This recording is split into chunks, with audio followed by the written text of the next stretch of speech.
नमस्कार. PSR 24 news channel मध्ये आपलं स्वागत आहे. आपण पाहत आहात मुबारकपूर या तांड्यामधली घटना हो. की विकासापासून लोक कसं वंचित राहतात आणि गोरगरीब कसे वंचित आहेत.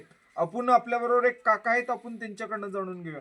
काका नमस्कार. नमस्कार. मला सांगा तुमची योजना तुम्हाला किंवा तुमची अडचण काय? योजना आल्या तिकडे दाबलेल्या तिकडेच खावलेल्या हा. आम्हाला कोणी बघायला तयार नाही. हा, हो, घरकुल नाही हा. न कोणची व्यवस्था नाही. हा, हो, हा, मग हे आपल्यामुळं सगळे तिकडेच गडप करण्यामुळं हा, आपण आता थंड बसलो. आता हा. तुम्ही आला म्हणून आम्ही काही हा. भाषण करलेलो. हा, आम्हाला घरकुल मिळणार हा, न कोणची वस्तू मिळणार, हा. कोणची काय आपल्याला सरकारी योजना काय भेटणार. हा. ही आपल्यामुळं ह्याच्यामुळं आपण अवघड काम आपलं.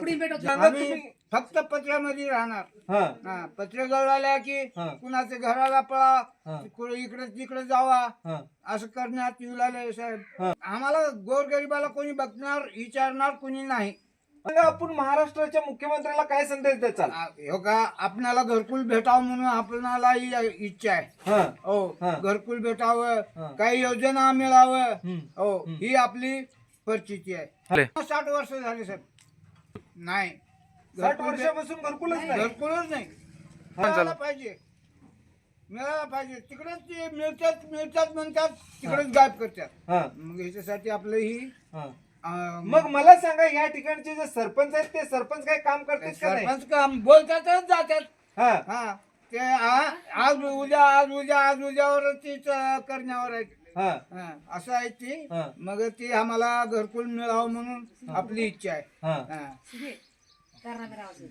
आज आपण मुबारकपूर तांडा या तांड्याची पूर्ण घटना जाणतोय की गोरगरीब विकासापासून व योजनेपासून वंचित ठेवायचं कारण या ठिकाणची ग्रामपंचायत समजा, या ठिकाणचे लोकप्रतिनिधी, या ठिकाणचे सरपंच यांनी बघायला या पाहिजे. लोकांना अंधारामध्ये ठेवून असा प्रकार चालू केलेला आहे.